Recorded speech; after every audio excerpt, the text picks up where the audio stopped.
2015 September 2 തുർക്കിയിലെ ബ്രോഡം എന്ന് പറയുന്ന ഒരു തീരത്ത് കടപ്പുറത്ത് ഒരു ചെറിയ കുട്ടിയുടെ മൃതദേഹം വന്ന് അടിയുകയാണ്. ചുവന്ന ടീഷർട്ടും കരിനീല ട്രൗസറും ഇട്ട 2 വയസ്സ് പ്രായമുള്ള ഒരു കുട്ടി. ഐലൻ കുർദി എന്നായിരുന്നു ആ കുട്ടിയുടെ പേര്. കുറച്ചു സമയം കഴിഞ്ഞപ്പോൾ തന്നെ കുറച്ച് അപ്പുറത്തൊരു തീരത്ത് നിന്ന് ആ കുട്ടിയുടെ അമ്മയുടെയും സഹോദരന്റെയും മൃതദേഹം ഇതുപോലെ തന്നെ വന്നടിയുകയാണ്. ഗ്രീസിലേക്ക് പലായനം ചെയ്തുകൊണ്ടിരിക്കുന്ന സമയത്ത് അവരുടെ ബോട്ട് അതൊരു അപകടത്തിൽപ്പെട്ട് മുങ്ങുകയും അങ്ങനെയാണ് ആ കുടുംബം അവിടെ ഒന്നിച്ച് ആ തീരത്തേക്ക് മരണപ്പെട്ടു വന്നടിയുന്നത്. യഥാർത്ഥത്തിൽ ആ കുട്ടി ആ മണൽത്തട്ടിൽ കമിഴ്ന്നടിച്ച് കിടക്കുന്ന ആ ചിത്രം അത് ലോകത്ത് വലിയ രൂപത്തിൽ ചർച്ചയായി. പലായനം ചെയ്യുന്ന, ഒരു നാട് വിട്ട് മറ്റൊരു നാട്ടിലേക്ക് പോകുന്ന ഒരു കൂട്ടം ആളുകൾ, കുറച്ചല്ല ഒരുപാടധികം ആയിരങ്ങൾ ഒന്നിച്ചു പോകുന്ന കാഴ്ചകൾ, അത് ലോകത്തിന്റെ മനസ്സാക്ഷിയെ തന്നെ ഉണർത്തുന്നതായിരുന്നു. ഇന്നും നമുക്കൊക്കെ ചെറിയ ആ ചിത്രം നമ്മുടെ മനസ്സിൽ നിന്ന് മാഞ്ഞു പോകാത്ത രൂപത്തിൽ ഒരു നൊമ്പരമായി ഐലൻ കുർദി മാറിയിരിക്കുകയാണ്. ആ കുട്ടിയുടെ ചിത്രം അത് പുറത്തു വന്നതിന് ശേഷമാണ് ബ്രിട്ടനും ജർമ്മനിയും അടക്കം അവരുടെ നിയമങ്ങളൊക്കെ മാറ്റി പലായനം ചെയ്യുന്ന ആളുകൾക്ക് അല്ലെങ്കിൽ അഭയാർത്ഥികൾക്ക് അവർ അവരുടെ വാതിൽ തുറന്നു കൊടുക്കുന്ന സാഹചര്യം ഉണ്ടായത്. ഇന്നും അത്തരത്തിൽ ലോകത്തിന്റെ വൻകരകളെ ഭേദിച്ചുകൊണ്ട് വലിയ നൊമ്പരമായി അത്തരം ആളുകൾ മാറിക്കൊണ്ടിരിക്കുകയാണ്. പ്രിയമുള്ളവരെ, ഇത്തരത്തിലുള്ള പലായനത്തിന്റെ വലിയൊരു ചരിത്രം ഇസ്ലാമിന് പറയാനുണ്ട്. പ്രവാചകൻ സല്ലല്ലാഹു അലൈഹി വസല്ലമയ്ക്കും പ്രവാചകന്റെ സന്തത സഹചാരികളായ സ്വഹാബത്ത് റളിയല്ലാഹു അൻഹും അജ്മഈൻ അവർക്കും അത്തരത്തിലൊരു പലായനത്തിന്റെ അല്ലെങ്കിൽ അഭയാർത്ഥികളായി തങ്ങൾ പോയ ഒരു യാത്രയുടെ കഥ പറയാനുണ്ട്. യഥാർത്ഥത്തിൽ മുഹറം എന്ന ഈ ഒരു മാസം, ഷഹറുല്ലാഹ്, അള്ളാഹുവിന്റെ മാസം എന്നറിയപ്പെടുന്ന ഈ മുഹറത്തിന്റെ മറ്റൊരു പ്രത്യേകതയാണ് ഹിജ്റയ്ക്ക് വേണ്ടിയുള്ള എല്ലാ ഒരുക്കങ്ങളും നടത്തിയത് അതിന്റെ തുടക്കം ഈ മാസത്തിലായിരുന്നു എന്നത്. ഉടുത്ത വസ്ത്രം മാത്രം ഒപ്പം കൈമുതലായിക്കൊണ്ട് തങ്ങൾക്ക് ഒരിക്കലും നഷ്ടമാവാത്ത കരുത്തുറ്റ വിശ്വാസം മാത്രം കയ്യിൽ കരുതിക്കൊണ്ട് ഒരു കൂട്ടം ആളുകൾ അള്ളാഹുവിന്റെ വിളിക്കുത്തരം നൽകിക്കൊണ്ട് അള്ളാഹുവിന്റെ കൽപ്പനകൾ പാലിച്ചുകൊണ്ട് ഒരു നാട്ടിൽ നിന്നും മറ്റൊരു നാട്ടിലേക്ക് പലായനം ചെയ്യുകയാണ്. മക്കയിൽ നിന്നും യസ്രിബിലേക്ക്, ഇന്ന് മദീന എന്നറിയപ്പെടുന്ന യസ്രിബിലേക്കുള്ള 400-ലധികം കിലോമീറ്ററുകൾ അവർ യാതൊരു പ്രയാസവും ഇല്ലാതെ തങ്ങളുടെ വിശ്വാസത്തിന്റെ കരുത്തുമായി നടത്തിയ യാത്ര, വലിയ പാഠങ്ങൾ അത് നമുക്ക് പകർന്നു നൽകുന്നുണ്ട്. പ്രവാചകൻ സല്ലല്ലാഹു അലൈഹി വസല്ലമയുടെ ജീവിതത്തിൽ 40 വയസ്സിന് മുമ്പ്, നുബുവത്ത് ലഭിക്കുന്നതിന് മുമ്പുള്ള കാലഘട്ടത്തിൽ എന്തുകൊണ്ടും സ്വീകാര്യനായിരുന്നു പ്രവാചകൻ സല്ലല്ലാഹു അലൈഹി വസല്ലമ. നാട്ടിൽ എന്ത് പ്രശ്നമുണ്ടെങ്കിലും എന്ത് പ്രയാസമുണ്ടെങ്കിലും പ്രവാചകന്റെ അടുക്കിലേക്ക് വരുന്ന, അല്ലെങ്കിൽ മുഹമ്മദ് എന്നറിയപ്പെടുന്നത് അൽ അമീൻ എന്നാണ്, സത്യസന്ധൻ എന്നും എല്ലാവരാലും അംഗീകരിക്കപ്പെടുന്ന ഗോത്രവൈര്യം അത് വലിയ രൂപത്തിൽ വർദ്ധിച്ച ഒരു സാഹചര്യമായിരുന്നു ഉണ്ടായിരുന്നത്. എന്നാൽ അതിനൊന്നും പ്രവാചകന്റെ ആ വിശ്വാസത്തെ ആർക്കും ഒരു പ്രയാസവും അതിൽ ഉണ്ടായിട്ടുണ്ടായിരുന്നില്ല. എന്ത് പ്രശ്നമുണ്ടെങ്കിലും അത് ഹജറുൽ അസ്വദിന്റെ വിഷയത്തിലാണെങ്കിൽ പോലും മുഹമ്മദിന്റെ അടുക്കിലേക്ക് പോയാൽ പരിഹാരം ഉണ്ടാകുമെന്ന് വിശ്വസിച്ച ഒരു കാലഘട്ടം. എന്നാൽ ആ സമയത്തിന് ശേഷം 40-ാമത്തെ വയസ്സിൽ നുബുവത്ത് ലഭിച്ചു എന്ന ആ ഒരു കാര്യം എന്നതുകൊണ്ട് മാത്രം പ്രവാചകൻ തങ്ങൾക്കുള്ള വിശ്വാസത്തിൽ നിന്നും വേർപെട്ടുകൊണ്ട് പ്രവാചകൻ സല്ലല്ലാഹു അലൈഹി വസല്ലമ അദ്ദേഹത്തിന് വഹീ ലഭിച്ചു എന്നും അദ്ദേഹം മറ്റൊരു വിശ്വാസത്തിലേക്ക് പോയി എന്നും അറിഞ്ഞതിന് ശേഷം പ്രവാചകന് നേരെയുള്ള ആക്രമണങ്ങളും പ്രത്യാക്രമണങ്ങളും എല്ലാം തുടങ്ങുകയായി. ഒരിക്കലും സഹിക്കാൻ കഴിയാത്ത രൂപത്തിൽ മാനസികമായും ശാരീരികമായും ഒക്കെ പ്രവാചകൻ സല്ലല്ലാഹു അലൈഹി വസല്ലമയെയും തന്റെ കൂടെയുള്ളവരെയും ഒക്കെ പീഡിപ്പിച്ചുകൊണ്ടിരിക്കുന്ന, പ്രയാസപ്പെടുത്തിക്കൊണ്ടിരിക്കുന്ന, നിന്ദ്യനാക്കുന്ന, അപമാനിക്കുന്ന വലിയ രൂപത്തിലുള്ള ചരിത്രത്തിലെ സംഭവങ്ങൾ നമുക്ക് കാണാൻ സാധിക്കും. ഒരിക്കലും ഒരു വ്യക്തിക്ക് ഉൾക്കൊള്ളാൻ കഴിയാത്ത, സഹിക്കാനാവുന്നതിലും അപ്പുറമായിരുന്നു പ്രവാചകൻ നേരിട്ട അത്തരത്തിലുള്ള മാനസികവും ശാരീരികവുമായിട്ടുള്ള പീഡനങ്ങൾ. തന്റെ മകൻ മരിച്ചിരുന്ന സമയത്ത് തന്റെ എളാപ്പയായ അബൂലഹബ് എന്ന് പറയുകയാണ് താൻ അബുദ്ധറാണ് എന്ന്, വാലറ്റവനാണ് എന്ന്, തനിക്ക് ഇതിനുശേഷം മറ്റ് ആൺമക്കളില്ലാത്തത് കൊണ്ട് തന്നെ ഈ തലമുറയ്ക്ക് ഒരു പിന്തുടർച്ച ഉണ്ടാവുക ഇല്ല എന്ന് വളരെ പരിഹാസ രൂപേണ പറയുന്ന അവസ്ഥ വരെ ഉണ്ടായി. എന്നാൽ പ്രവാചകൻ പ്രബോധനം ചെയ്തിരുന്ന ആ കാര്യങ്ങൾ, അതിന് സ്വീകാര്യത വർദ്ധിച്ചുകൊണ്ടേയിരിക്കുന്നത് ഖുറൈശികൾ നോട്ട് ചെയ്യുകയാണ്. അവരുടെ ശ്രദ്ധയിൽ വന്നത് ഈ രൂപത്തിൽ പ്രവാചകനെ അയച്ചു വിട്ടു കഴിഞ്ഞാൽ ഈ വിശ്വാസവുമായി തങ്ങളുടെ വിശ്വാസത്തിന് നേരെ വരെ അതിന് വരെ വലിയ പ്രയാസം ഉണ്ടാക്കും എന്ന് തിരിച്ചറിഞ്ഞപ്പോൾ അവർ പ്രവാചകന്റെ അടുക്കൽ വന്ന് വലിയ രൂപത്തിലുള്ള വാഗ്ദാനങ്ങൾ പറയുകയാണ്. വലിയ പ്രലോഭനങ്ങൾ ചെയ്യുകയാണ്. പ്രവാചകന് വേണ്ടി ആ വാഗ്ദാനങ്ങളിലും പ്രലോഭനങ്ങളും ഒക്കെ എങ്ങാനും അടിമപ്പെട്ടാലോ എന്ന് കരുതിക്കൊണ്ട് വലിയ രൂപത്തിൽ പ്രീണിപ്പിക്കുകയാണ്. ആ പ്രീണത്തിൽ ഒന്നും വഴങ്ങുന്നില്ല എന്ന് മനസ്സിലായപ്പോൾ പിന്നീട് അത് ആക്രമണങ്ങളായി മാറി, അത് പ്രത്യാക്രമണങ്ങളും പീഡനങ്ങളുമായി മാറി. ദീൻ അനുസരിച്ച് ജീവിക്കുക എന്നത് അത്രമേൽ പ്രയാസമായ സമയത്താണ് അള്ളാഹുവിന്റെ കൽപ്പന വരുന്നത്, നിങ്ങൾക്ക് ഹിജ്റ പോകാം എന്നുള്ള ആ കൽപ്പന വരുന്നത്. ഹിജ്റ അത് അതിന് മുമ്പും ആ സമയത്തും അതിനുശേഷവും ആ യാത്രയും ഒക്കെ ഉണ്ടായ ഒട്ടനവധി സംഭവങ്ങൾ അത് നമുക്ക് വലിയ മാതൃകകളാണ്. ഹിജ്റ എന്ന വാക്കിന്റെ അർത്ഥം വെടിയുക, ഉപേക്ഷിക്കുക, ഒഴിവാക്കുക എന്നെല്ലാമാണ്. അതല്ലാതെ നാം മനസ്സിലാക്കി വെച്ചതുപോലെ പലായനം എന്നതല്ല ഹിജ്റ എന്ന വാക്കിന്റെ അർത്ഥം. എന്തെല്ലാം വെടിയണം എന്നുള്ളത് വളരെ കൃത്യമായി നമ്മൾ ചരിത്രത്തിൽ മനസ്സിലാക്കേണ്ടതുണ്ട്.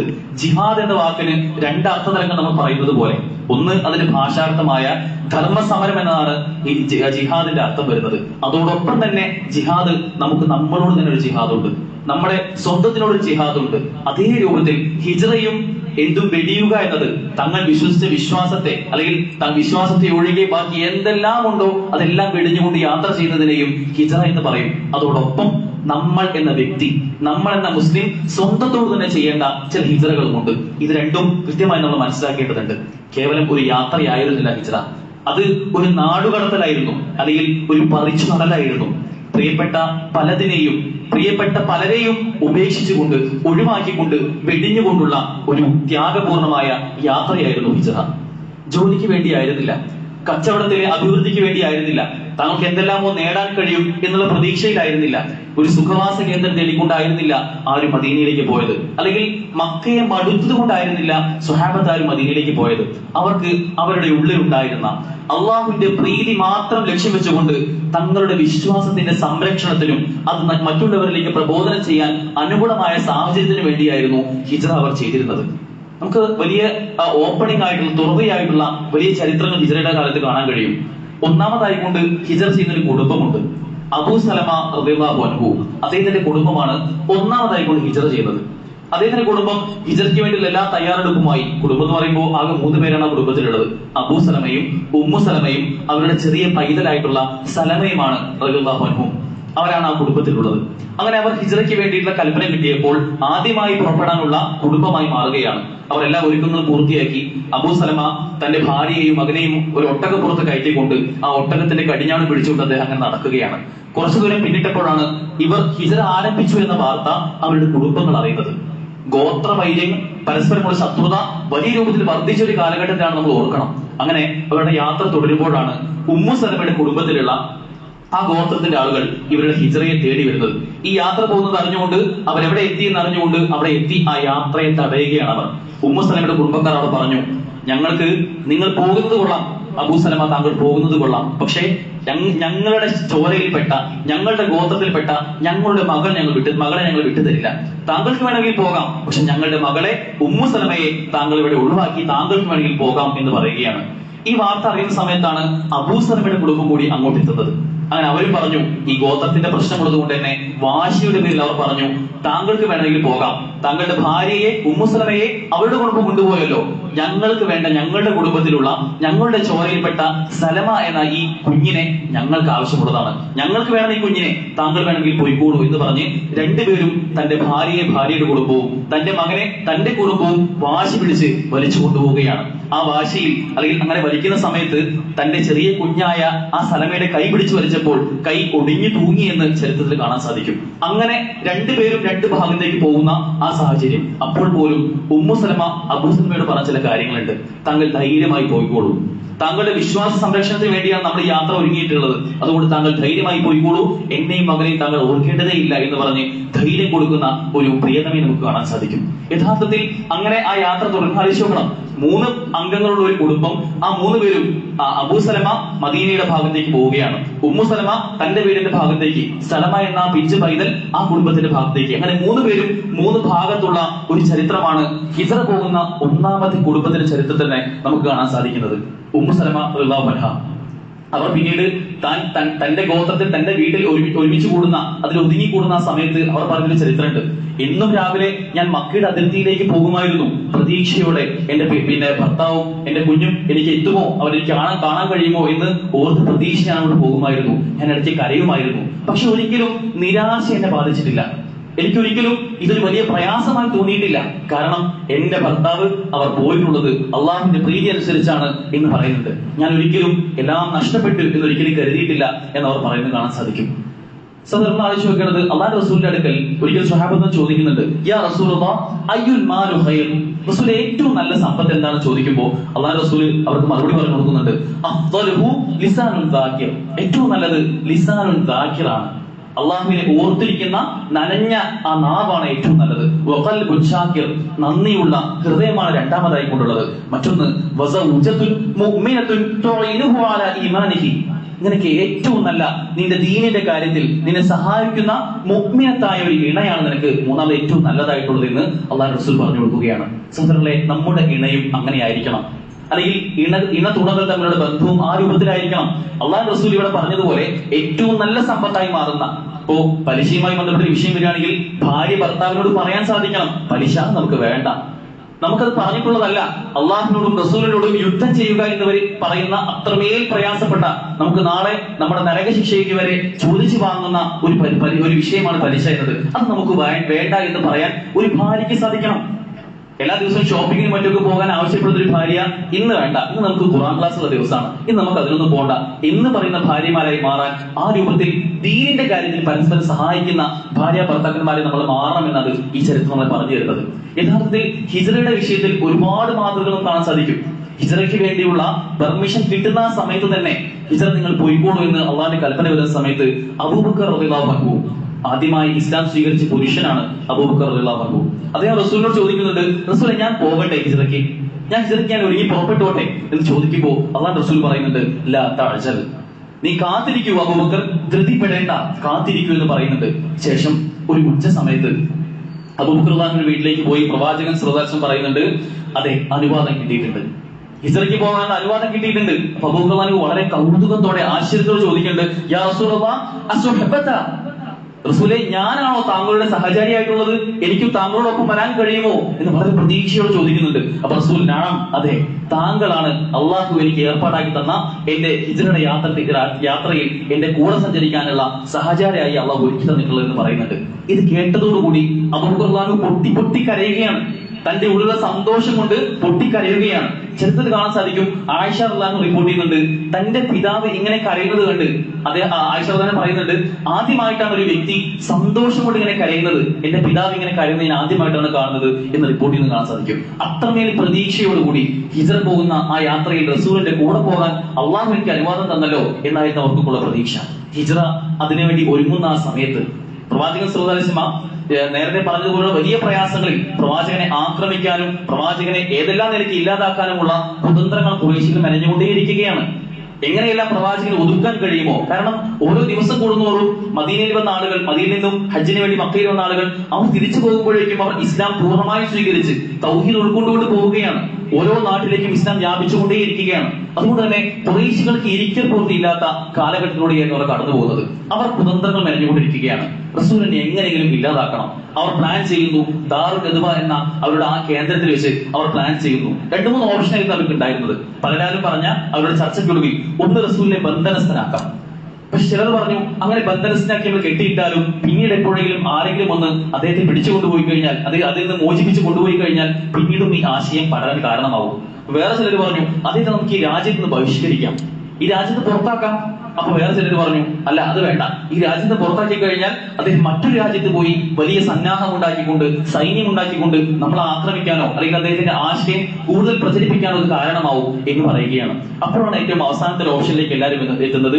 എല്ലാ ഗോത്രത്തിൽ നിന്നുമുള്ള ഏറ്റവും തന്റേടികളായിക്കൊണ്ടുള്ള ശക്തരായ ചില ആളുകളെ കൊണ്ട് അദ്ദേഹത്തെ വധിക്കാം നമുക്ക് എന്ന് തീരുമാനിക്കുകയും ആ തീരുമാനത്തിന്റെ അടിസ്ഥാനത്തിൽ അവർ റസൂലിന്റെ വീട്ടിലേക്ക് പോകുന്ന ഒരു സാഹചര്യം ഉണ്ടാവുകയാണ്. അപ്പോഴാണ് അള്ളാഹു റസൂലിന് ഈ പ്ലാനുകളെല്ലാം അള്ളാഹു സുബ്ഹാനഹു വ തആല വഹീ ആയിക്കൊണ്ട് ജിബ്രീൽ അലൈഹിസ്സലാമിലൂടെ അദ്ദേഹത്തിന് റസൂൽ സ്വല്ലല്ലാഹു അലൈഹി വസല്ലം പറഞ്ഞു കൊടുക്കുന്നത്. ഈ ആയത്ത് അള്ളാഹു സമയത്ത് ഇറക്കുന്നത്, വഇദ് യംകുറു ബികല്ലദീന കഫറു ലിയുസ്ബിതൂക ഔ യഖ്തുലൂക ഔ യുഖ്രിജൂക വയംകുറൂന വയംകുറുല്ലാഹു വല്ലാഹു ഖൈറുൽ മാകിരീൻ. അള്ളാഹു റസൂൽ പറയും, നിന്നെ പറ്റി ഗൂഢാലോചന നടത്തുന്ന ചില ആളുകളെ പറ്റി അള്ളാഹു ആ സന്ദർഭത്തിൽ പറഞ്ഞു കൊടുക്കുകയാണ്. ലിയുസ്ബിതൂക, നിന്നെ ബന്ധിക്കുവാൻ അവർ പ്ലാൻ ചെയ്യുന്നു. ഔ യഖ്തുലൂക, നിന്നെ വധിക്കുവാൻ അവർ പ്ലാൻ ചെയ്യുന്നു. ഔ യുഖ്രിജൂക, നിന്നെ നാടുകടത്താനും അവർ പ്ലാൻ ചെയ്യുന്നു. വയംകുറൂന, അവർ തന്ത്രം പ്രയോഗിച്ചുകൊണ്ടേയിരിക്കുകയാണ്. വയംകുറുല്ലാഹ്, എന്നാൽ അള്ളാഹുവും അവന്റെ തന്ത്രം പ്രയോഗിക്കുകയാണ്. വല്ലാഹു ഖൈറുൽ മാകിരീൻ, ഏറ്റവും ഉത്തമനായ, ഏറ്റവും സമർത്ഥനായ തന്ത്രം പ്രയോഗിക്കുന്നത് അത് അള്ളാഹു മാത്രമാണ് എന്ന് അല്ലാഹു സുബ്ഹാനഹു വ തആല അവിടെ പറഞ്ഞു കൊടുക്കുകയാണ്. അങ്ങനെ ഈ വഹീന്റെ അടിസ്ഥാനത്തിൽ പ്രവാചകൻ സല്ലല്ലാഹു അലൈഹി വസല്ലം തന്റെ വീട്ടിൽ നിന്നും ശത്രുക്കൾ വരുന്നു എന്ന് അറിഞ്ഞപ്പോൾ തന്നെ അവിടെ കൃത്യമായ ഒരു പ്ലാൻ ഉണ്ടാക്കുകയാണ്. അലി റളിയല്ലാഹുവിനെ, ചെറിയ പൈതലായ അലി റളിയല്ലാഹുവിനെ തന്റെ കിടപ്പറയിൽ തന്റെ പുതപ്പ് പുതച്ചുകൊണ്ട് അലിയെ അവിടെ കടത്തിക്കൊണ്ട് റസൂൽ ശത്രുക്കളുടെ കണ്ണു വെട്ടിച്ചുകൊണ്ട് റസൂൽ സല്ലല്ലാഹു അലൈഹി വസല്ലം യാത്ര തിരിക്കുകയാണ്. പോകുന്ന വഴിയിൽ അബൂബക്കർ സിദ്ദീഖ് റളിയല്ലാഹുവിനെയും കൂട്ടി അവർ അങ്ങനെ യാത്ര തിരിച്ച് നേരെ പോയി അഭയം പ്രാപിക്കുന്നത് സൗർ ഗുഹയിലാണ്. കാണിച്ചു ആ പോകുന്ന പോക്കിൽ ഇത് കഴിഞ്ഞ് പിറ്റേ ദിവസം രാവിലെ ശത്രുക്കളെല്ലാം രാവിലെ പ്രവാചകൻ സല്ലല്ലാഹു അലൈഹി വസല്ലം പുറത്തു വരും എന്ന് ആലോചിച്ച് കാത്തിരിക്കുന്ന സമയത്ത് പുറത്തു വരുന്നില്ല. അവർ കയറി നോക്കുമ്പോൾ അവിടെ അലി റളിയല്ലാഹുവിനെ കാണുകയാണ്. തങ്ങളുടെ തന്ത്രം പൊളിഞ്ഞു എന്ന് അറിഞ്ഞപ്പോൾ തന്നെ വലിയ രൂപത്തിൽ രോഷാകുലരായിക്കൊണ്ട് വലിയ രൂപത്തിലുള്ള ദേഷ്യം കാണിച്ചുകൊണ്ട് അവർ പ്രവാചകനെ തേടി തേടി തേടി അലയുകയാണ്. അങ്ങനെ സൗർ ഗുഹയുടെ അടുക്കൽ വരെ എത്തിക്കൊണ്ട് അതിന്റെ ഏറ്റവും ഗുഹാമുഖത്ത് വരെ എത്തുന്ന സമയം അല്ലാഹു റസൂൽ ചരിത്രത്തിൽ കാണാൻ സാധിക്കും. ശത്രുക്കൾ ആ അമളി പ്രയോഗിച്ചുകൊണ്ട് തന്നെ അത് അമളി പറ്റിയെന്ന് അറിഞ്ഞതുകൊണ്ട് തന്നെ അവർ 4 പാടും പായുകയായിരുന്നു. അതിൽ ചിലർ ആ ഗുഹാമുഖത്ത് വരെ എത്തിയിരിക്കുന്നു. അപ്പോ അബൂബക്കർ റളിയല്ലാഹു പ്രവാചകൻ സല്ലല്ലാഹു അലൈഹി വസല്ലമയും ആ ഗുഹയുടെ ഉള്ളിലായതുകൊണ്ട് തന്നെ വലിയ രൂപത്തിൽ പേടിച്ചായിരുന്നു ഇരുന്നിട്ടുണ്ടായിരുന്നത്. എങ്ങാനും അവർ കാണുമോ എന്ന പേടി അബൂബക്കർ റളിയല്ലാഹുവിന്റെ മുഖത്ത് നമുക്ക് കാണാൻ സാധിക്കുമായിരുന്നു. ഗുഹാമുഖത്ത് എത്തിയപ്പോൾ അബൂബക്കർ റളിയല്ലാഹു റസൂലിനോട് പറയുന്നത്, റസൂലെ, അവർ എങ്ങാനും നമ്മളെ കാണുമോ? തൊട്ടടുത്താണ്, അവരുടെ കണ്ണുകൾ ഒന്ന് താഴ്ത്തിയാൽ ഒരുപക്ഷെ നമ്മൾ കാണും എന്ന് പറഞ്ഞപ്പോൾ ഒരു 8 അവിടെ ചിലതി വല കൂട്ടിയതും അത് അവർക്ക് പറയാൻ നിന്നതും അള്ളാഹുവിന്റെ റസൂലിന്റെ ഒരു മറുപടിയും അവിടെ പ്രസ്താവ്യമാണ്.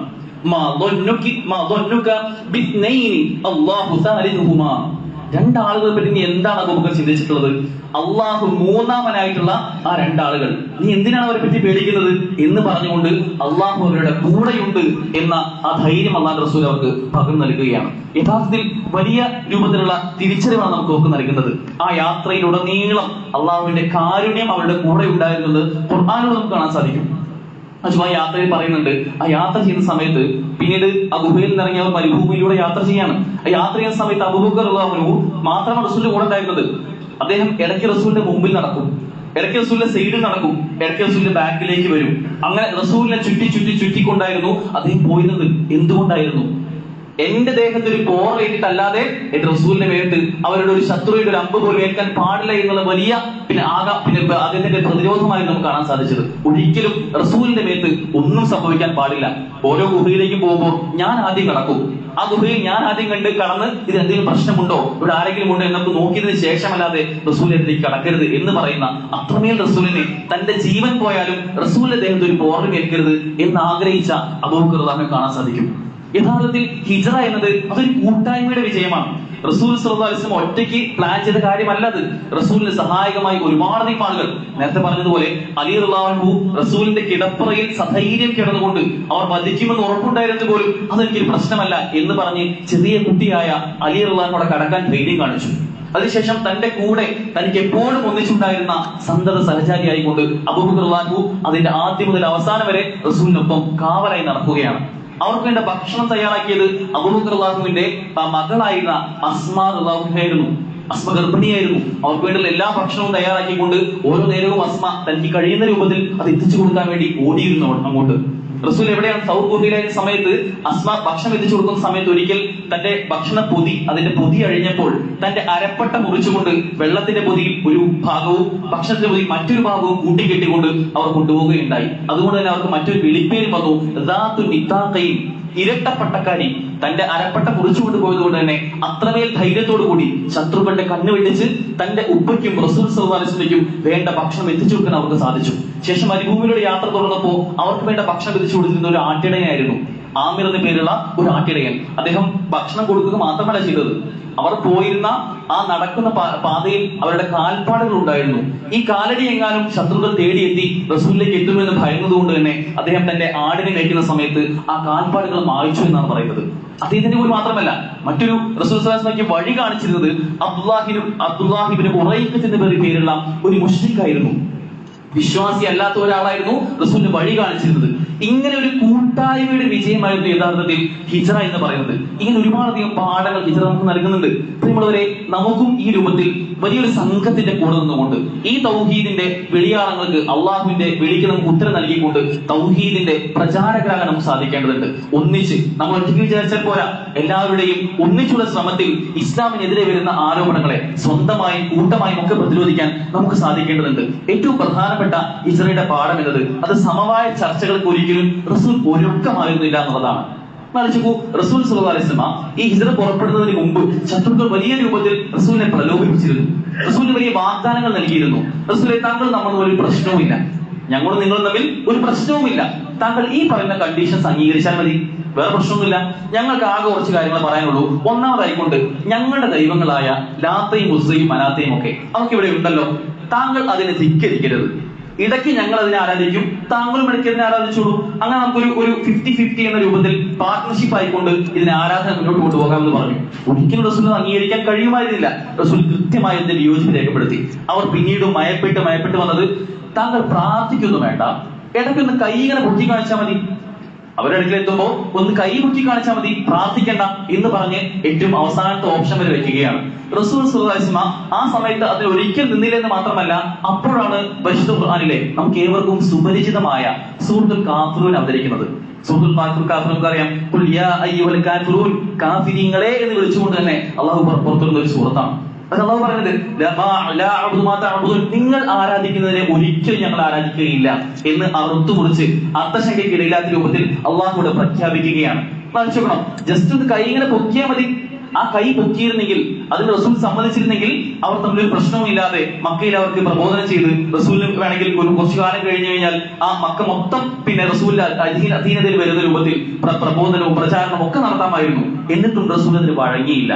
ജസ്റ്റ് ഒരു കൈപൊക്കലാണെങ്കിലും ശിർക്കാണോ, അള്ളാഹു അല്ലാത്ത മറ്റൊരു ഇലാഹിനെ അവിടെ പ്രതിഷ്ഠിക്കലാണോ, അതിലേക്ക് ഞാനില്ല എന്ന് സധൈര്യം പറയാൻ ഈ ആയത്തിന്റെ അടിസ്ഥാനത്തിൽ നിങ്ങൾക്ക് നിങ്ങളുടെ മതം, എനിക്ക് എന്റെ മതം, അതിൽ യാതൊരു നിലയ്ക്കുമുള്ള കൂടിച്ചേരലും ഉണ്ടാവുകയില്ല, അത് ഞാൻ തയ്യാറല്ല എന്ന് അള്ളാഹു റസൂൽ അവിടെ കൃത്യമായിട്ട് പ്രഖ്യാപിക്കുകയാണ്.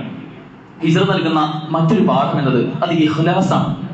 നമ്മൾ ഏറ്റവും നല്ല നിയ്യത്തിൽ ആത്മാർത്ഥമായി അള്ളാഹുവിന്റെ പാതയിൽ ഒരുങ്ങി ഇറങ്ങുകയാണെങ്കിൽ മറ്റൊന്നും നമുക്കൊരു പ്രശ്നമാവില്ല. അള്ളാഹുവിന്റെ കാരുണ്യം അത് പൂർണ്ണമായും നമുക്ക് ഉണ്ടാവുന്നതാണ്. പക്ഷേ നമ്മുടെ നിയ്യത്ത് പ്രോപ്പർ ആവണം. നമ്മൾ അള്ളാഹുവിന്റെ മാർഗത്തിലാണ്, ഇത് അള്ളാഹുവിന്റെ കൽപ്പനയാണ് എന്ന ബോധ്യം നമുക്ക് ഉണ്ടാവണം. എങ്കിൽ മാത്രമേ അതിന്റെ പ്രതിഫലം നമുക്ക് ലഭിക്കുകയുള്ളൂ. ഇന്നമൽ അഅ്മാലു ബിന്നിയ്യാത്ത് വഇന്നമാ ലികുല്ലി ഇംറിഇൻ മാ നവാ.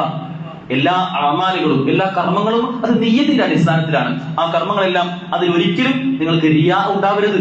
അതിലൊരു ആ കർമ്മങ്ങളെ ബാത്തിലാക്കുന്ന ഒരു കാരണങ്ങൾ നിങ്ങൾ പെട്ടുപോകരുത് എന്നുള്ള അല്ലാഹുവിന്റെ റസൂലിന്റെ കൽപ്പന ഒരു പ്രസ്താവ്യമായി നമുക്ക് കാണാൻ സാധിക്കും. അത്തരത്തിൽ ഹിജ്റ എന്നത് തന്റെ വീടും നാടും കുടുംബവും എല്ലാം ഉപേക്ഷിച്ച്, ആലോചിക്കൂ, ഇന്നും നമ്മുടെയൊക്കെ വീട്ടിലെ പ്രായമായ ഉപ്പമാരും ഉമ്മമാരും ഉണ്ടാവും. അവർക്കൊന്നും ഒരിക്കലും സ്വന്തം വീട് വിട്ട് മറ്റൊരു വീട് ആലോചിക്കാൻ പോലും പലപ്പോഴും പറ്റാറില്ല. വീട്ടിലെ തറവാട് എവിടെയാണോ ആ തറവാട്ടിൽ തന്നെ അതിനെ കെട്ടിപ്പിടിച്ച്, അതിന് എത്ര പഴക്കം വന്നാലും, അത് എത്ര പൊളിഞ്ഞാടാൻ പോകുന്ന വീടാണെങ്കിലും അതിൽ നിന്ന് മാറാൻ അവർ തയ്യാറാവില്ല. ഉപയോഗം ചോദിച്ചു നോക്കൂ, ഇപ്പൊ പോകാൻ തയ്യാറാവില്ല. ഉമ്മയോട് ചോദിച്ചു നോക്കൂ, അപ്പൊ രണ്ടുപേരും പറയും, ഞങ്ങളുടെ കാലശേഷം നിങ്ങൾ എങ്ങോട്ടാണെന്ന് വെച്ചാൽ പോയിക്കോളൂ, എങ്ങോട്ടാന്ന് വെച്ചാൽ മാറിക്കോളൂ എന്ന് പലപ്പോഴും പറയാറുണ്ട്. നമ്മുടെയൊക്കെ ചിന്താഗതി അങ്ങനെയായിരിക്കെ സ്വന്തം വീട് വിട്ട് മറ്റൊരു വീട്ടിലേക്ക് പോകാൻ പോലും നമുക്കൊന്നും കഴിയാറില്ല. എന്നാൽ അവിടെയാണ് പ്രവാചകനും സ്വഹാബത്തും ഒക്കെ സ്വന്തം വീട് മാത്രമല്ല, സ്വന്തം നാട് മാത്രമല്ല, സ്വന്തം കുടുംബം മാത്രമല്ല, സമ്പത്തും സന്താനങ്ങളും തുടങ്ങി എന്തെല്ലാം അനുഗ്രഹങ്ങൾ ഞങ്ങൾക്കുണ്ടോ അതെല്ലാം ഒഴിവാക്കി ഉടുത്ത വസ്ത്രം മാത്രം ധരിച്ചുകൊണ്ട് മറ്റൊരു നാട്ടിലേക്ക് അള്ളാഹുവിന്റെ കൽപ്പനയുണ്ടോ ഞങ്ങൾ പോകാൻ റെഡിയാണ്. മദീനയിലേക്കുള്ള യാത്രയ്ക്ക് മുമ്പ് പിന്നെ എത്യോപ്യയിലേക്കുള്ള യാത്രയ്ക്കുള്ള പിന്നെ ഉത്തരവ് വന്നിരുന്നു. ആ സമയത്തും അള്ളാഹുവിന്റെ റസൂൽ സ്വഹാബത്തെ ചോദിച്ചത്, റസൂലെ, ഇത് അള്ളാഹുവിന്റെ കൽപ്പനയാണോ? എങ്കിൽ ഞങ്ങൾ തയ്യാറാണ്, ഒരു പ്രശ്നവും ഞങ്ങൾക്കില്ല, ഞങ്ങൾ എന്തിനും റെഡിയാണെന്ന് പറഞ്ഞ് മുമ്പിൽ നിൽക്കാൻ അവരുണ്ടായിരുന്നു. റസൂലിന് എല്ലാ നിലയ്ക്കും ധൈര്യം കൊടുക്കുന്ന അത്തരത്തിലുള്ള ഇഖ്ലാസാണ് നമുക്കും ഉണ്ടാവേണ്ടത്. നമ്മുടെ ജീവിതത്തിലും അള്ളാഹുവിന്റെ ഒരു കൽപ്പന നമ്മുടെ മുമ്പിലുണ്ടോ എങ്കിൽ മറ്റൊന്നും പ്രശ്നമല്ല, മറ്റാരുടെ കുത്തുവാക്കുകളും പരിഹാസങ്ങളും ഒന്നും ഒരിക്കലും വിഷയമല്ല എന്ന പാഠമാണ് ഹിജ്റ നമുക്ക് നൽകുന്നത്. മറ്റൊന്ന് തൗഹീദിനോടുള്ള സ്നേഹമാണ്. അള്ളാഹുവിന്റെ വഹ്ദാനിയത്തിനെ ഉറക്കെ പ്രഖ്യാപിക്കുന്ന രൂപത്തിലേക്ക് മാറാൻ നമുക്ക് സാധിക്കേണ്ടതുണ്ട്. പ്രവാചകൻ യാത്ര തുടങ്ങണം, ഹിജ്റയ്ക്കുള്ള യാത്ര. ആ യാത്ര കുറച്ച് മുന്നോട്ട് പോയി മക്ക വിടുന്ന അതിന്റെ അതിർത്തിയിലേക്ക് എത്തിയപ്പോൾ പ്രവാചകൻ തന്റെ ഒട്ടകത്തെ തിരിച്ചുകൊണ്ട് മക്കയിലേക്ക് നോക്കിക്കൊണ്ട് പറയുന്ന ഹസ്വറ എന്ന സ്ഥലത്ത് വെച്ച് പ്രവാചകൻ പറയുന്നുണ്ട്, അലിംതു അന്നകി ഖൈറു അർദില്ലാ, എനിക്കറിയാം മക്ക, നീയാണ് ഏറ്റവും ഹൈറായ, ഈ ഭൂമിയിലെ ഏറ്റവും ഹൈറായ നാട്, ഏറ്റവും ഉത്തമമായത് നീയാണെന്ന് എനിക്കറിയാം. അള്ളാഹുവിനും ഏറ്റവും ഇഷ്ടമുള്ള നാട് അത് നീയാണെന്ന് എനിക്കറിയാം.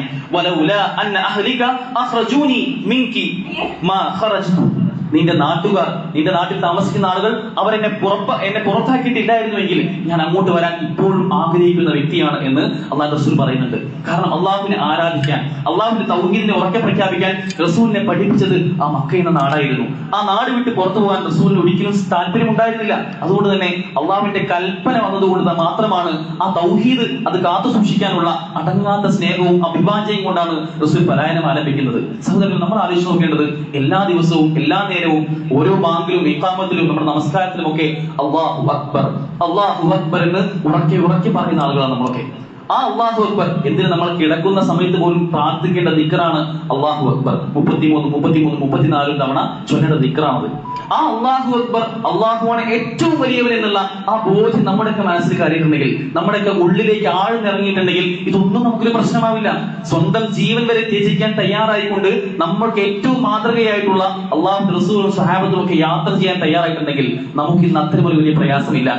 ആ അല്ലാഹു അക്ബർ അവർ ഉറക്കെ പ്രഖ്യാപിച്ച, അവർ നെഞ്ചത്ത് ഏറ്റെടുത്തിട്ടുള്ള ആ അല്ലാഹു അക്ബർ നമുക്കും മാതൃകയാക്കാൻ സാധിക്കണമെങ്കിൽ നമുക്ക് നമ്മുടെ ജീവൻ പണം വെക്കേണ്ട ആവശ്യമില്ല, നമുക്ക് നമ്മുടെ കുടുംബത്തെ ഒഴിവാക്കേണ്ട ആവശ്യമില്ല. അള്ളാഹുവിന്റെ റസൂലിന്റെ കൽപ്പനകളെ കൃത്യമായി പാലിക്കുക എന്ന കാര്യമാണ് നമ്മൾ ചെയ്യാനുള്ളത്. അബൂ സലമയുടെ ചരിത്രം നമ്മൾ പറഞ്ഞു. അദ്ദേഹത്തിന്റെ വീടും കുടുംബവും അദ്ദേഹത്തിന്റെ മകനെ, ചെറിയ ചോര പൈതലിനെ പോലും അദ്ദേഹത്തെ ഉപേക്ഷിച്ചുകൊണ്ട് തന്റെ വിശ്വാസത്തെ മുറുകെ പിടിക്കാൻ അവർക്ക് വരേണ്ടി വന്നു. പിന്നീട് അദ്ദേഹത്തിന്റെ ഭാര്യ ഉമ്മു സലമ അദ്ദേഹത്തിനെ തേടി മദീനയിലേക്ക് ഒരു യാത്രാ സംഘത്തിലൊപ്പം പോകുന്നുണ്ട്.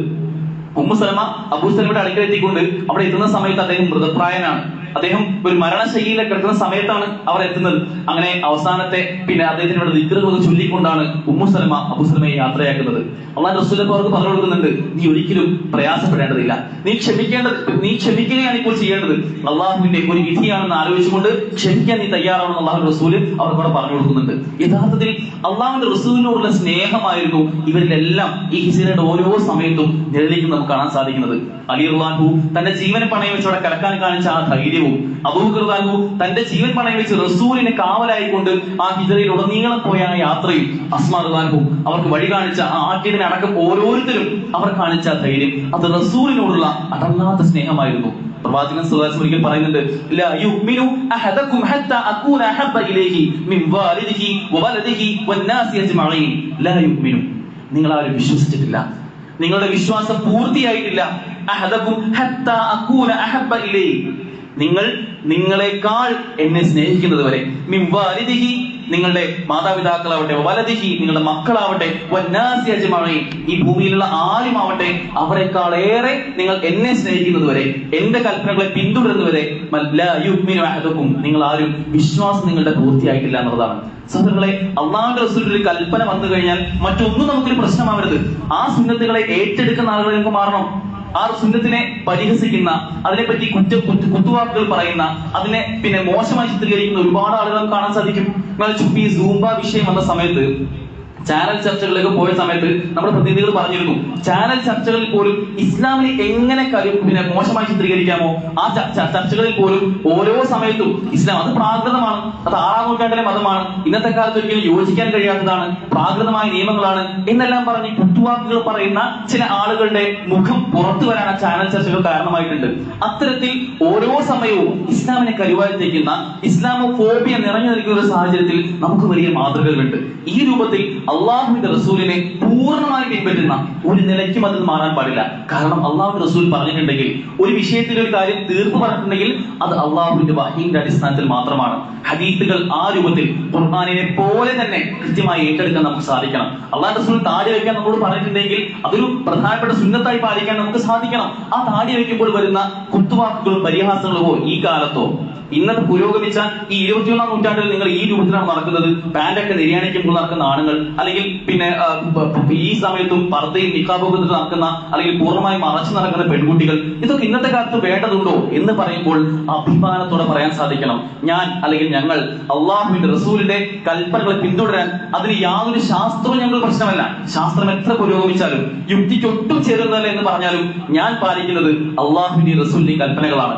അള്ളാഹുവിന്റെ അടിമകളായി മാറാനാണ് ഞങ്ങൾ ആഗ്രഹിക്കുന്നത് എന്ന് ഉറക്കെ പറയാൻ നമുക്ക് സാധിക്കണം. അതുപോലെ തന്നെ ഹിജറ നൽകുന്ന മറ്റൊരു പാഠം തവക്കുലാണ്. അള്ളാഹുവിന്റെ കൽപ്പന പ്രകാരം, അള്ളാഹു റസൂലിന്റെ കൽപ്പന പ്രകാരം എല്ലാം ചെയ്തു വെച്ചുകൊണ്ട് കൃത്യമായി എല്ലാ ഒരുക്കങ്ങളും മുന്നൊരുക്കങ്ങളും നടത്തി പ്ലാൻ ചെയ്തുകൊണ്ട് ഇറങ്ങിയ ഒരു ഇറക്കം. ആ ഇറക്കത്തിൽ തവക്കൽതു അലല്ലാഹ്, അള്ളാഹുവേ നിന്നിൽ ഫലമേൽപ്പിച്ചു എന്നാണ് അവർക്ക് പറയാനുണ്ടായിരുന്നത്. നമുക്കും അത് വലിയ മാതൃകയാണ്. അള്ളാഹു റസൂൽ ആ ചെയ്ത മാതൃക എല്ലാ കാര്യങ്ങളിലും അള്ളാഹു നമ്മൾ പറഞ്ഞ കൽപ്പനകളെ കൃത്യമായി ചെയ്തതിനു ശേഷം അള്ളാഹുവിൽ തവക്കുലാക്കുക, അള്ളാഹുവിൽ ഫലമേൽപ്പിക്കുക, എങ്കിൽ അതിലൊരു ഹൈർ ഉണ്ടാവും എന്ന് ചിന്തിക്കുന്ന അത്തരം ഒരു വിശ്വാസമാണ് നമുക്കൊക്കെ ഉണ്ടാവേണ്ടത്. യഥാർത്ഥത്തിൽ ഹിജറ നൽകുന്ന ഈ എല്ലാ പാഠങ്ങളും ഉൾക്കൊണ്ടുകൊണ്ട് ഒരു യഥാർത്ഥ മുസ്ലിം ആയിക്കൊണ്ട് ഈ ഒരു കാലത്ത് രണ്ട് മുസ്ലിങ്ങൾ കാണാൻ കഴിയും. ഒന്ന്, യഥാർത്ഥത്തിൽ ഈ കൽപ്പനകളെല്ലാം അഭിമാനപൂർവ്വം ഏറ്റെടുക്കുന്ന മുസ്ലിങ്ങളാണ്. രണ്ടാമത് ഒരു ലിബറൽ മുസ്ലിങ്ങളാണ്. കാലഘട്ടം എങ്ങനെയാണോ പോകുന്നത് അതനുസരിച്ച് ചാഞ്ഞും ചെരിഞ്ഞും അവർക്കൊപ്പം ഒപ്പിച്ചും എല്ലാത്തിലും വിട്ടുവീഴ്ച ചെയ്തും സമരസപ്പെട്ടും എല്ലാത്തിലും ഇല്ലാതായി പോകുന്ന വിശ്വാസത്തെ അത്രമേൽ പ്രാധാന്യത്തോടെ കാണാത്ത, എല്ലാവരും പറയുന്നത് എങ്ങനെയാണോ അതുപോലെ ഞാൻ പോകാം എന്ന് പറയുന്ന ഒരു ലിബറൽ മുസ്ലിങ്ങളെയും കാണാൻ സാധിക്കും. ഇസ്ലാം യഥാർത്ഥത്തിൽ ഇങ്ങനെ ഒരു ലിബറൽ ഇസ്ലാം എന്ന കൺസെപ്റ്റ് ഇല്ല. പൂർണ്ണമായും അള്ളാഹുവിനും റസൂലിനും വഴിപ്പെട്ട് ജീവിക്കുന്ന യഥാർത്ഥ മുഅ്മിനീങ്ങളായി മാറാൻ നമുക്കൊക്കെ സാധിക്കേണ്ടതുണ്ട്. അള്ളാഹുവിന്റെ തൗഫീഖ് നമുക്ക് ഏവർക്കും നൽകി അനുഗ്രഹിക്കുമാറാകട്ടെ.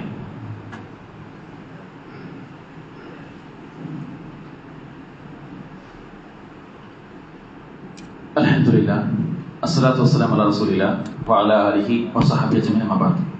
പ്രിയമുള്ളവരെ, ഹിജറ നൽകുന്ന എല്ലാ പാഠങ്ങളും ജീവിതത്തിൽ പകർത്തി പാലിച്ച് മുറുകെ പിടിച്ചുകൊണ്ട് ജീവിക്കണമെന്ന് ഒരിക്കൽ കൂടി ഓർമ്മിപ്പിക്കുകയാണ്. മുഹറം അള്ളാഹുവിന്റെ മാസമാണ്. ഷഹറുല്ലാഹ് എന്ന അള്ളാഹുവിനെ വിശേഷിപ്പിച്ച അള്ളാഹുവിന്റെ മാസം. ഈ മാസത്തിൽ ഒരുപാട് പുണ്യങ്ങൾ ചെയ്യാനുള്ള അള്ളാഹുവിന്റെ കൽപ്പന നമുക്ക് കാണാൻ സാധിക്കും. പ്രധാനമായും എടുത്ത് പ്രസ്താവിച്ച 2 നോമ്പുകളാണ് മുഹറത്തിൽ നമുക്ക് കാണാൻ സാധിക്കുക. ഇൻഷാ അല്ലാഹ് ഈ വരുന്ന ജൂലൈ 6 ഞായറാഴ്ചയും ജൂലൈ 7 തിങ്കളാഴ്ചയുമാണ് യഥാക്രമം മുഹറം 9 മുഹറം 10 വരുന്നത്. ആ ദിവസത്തിൽ നമ്മെല്ലാവരും നോമ്പ് നോൽക്കുന്ന സുന്നത്തായ, വളരെ പ്രബലമായ സുന്നത്തായ ഈ നോമ്പ് നോൽക്കുന്ന ആളുകളായി നമുക്ക് മാറാൻ സാധിക്കേണ്ടതുണ്ട്. ജാഹിലിയ കാലത്ത് ഖുറൈശികളെല്ലാവരും ആശൂറ നോമ്പ് നോറ്റിരുന്നു. പ്രവാചകൻ സല്ലല്ലാഹു അലൈഹി വസല്ലം മദീനയിലേക്ക് പോയപ്പോൾ അവിടെയുള്ള ജൂതന്മാരും ആശൂറ നോമ്പ് നോറ്റിരുന്നു. അതായത് മുഹറം 10 നോമ്പ് അവരെല്ലാവരും നോറ്റിരുന്നു. റസൂൽ സല്ലല്ലാഹു അലൈഹി വസല്ലം ആ സമയത്ത് അവർ നോറ്റിയതുകൊണ്ട് റസൂൽ നോമ്പെടുത്തിരുന്നു. കാരണം അവർ നോമ്പെടുക്കാൻ ഒരു കാരണം ഉണ്ടായിരുന്നു. മൂസാ നബി അലൈഹി സ്വലാം അദ്ദേഹത്തിന്റെ വിജയം ഉണ്ടായത്, അദ്ദേഹം ഫിർഔനെ തോൽപ്പിച്ചത് ആ ഒരു സമയത്തായതുകൊണ്ട് തന്നെ അതിന് പ്രതീകാത്മകമായി കൊണ്ടായിരുന്നു അവർ മുഹറം 10 നോമ്പെടുത്തത്. റസൂലും ആ സമയത്ത് നോമ്പെടുത്തു. അതിനുശേഷം ആ വർഷങ്ങളൊക്കെ റസൂൽ നോമ്പെടുത്തിട്ട് റസൂൽ അവസാന വർഷം റസൂൽ മരണപ്പെടുന്നതിന്റെ ആ വർഷം റസൂൽ പറഞ്ഞിരുന്നു, അടുത്തൊരു വർഷം ഞാൻ ജീവിച്ചിരിക്കുമെങ്കിൽ മുഹറം 9 അല്ലെങ്കിൽ അതിന് തൊട്ട് മുമ്പുള്ള ദിവസത്തെ നോമ്പും ഞാൻ എടുക്കുമായിരുന്നു എന്ന് റസൂൽ സല്ലല്ലാഹു അലൈഹി വസല്ലം പറഞ്ഞിരുന്നുണ്ട്. അത് യഥാർത്ഥം നമുക്ക് വലിയ മാതൃകയാണ്.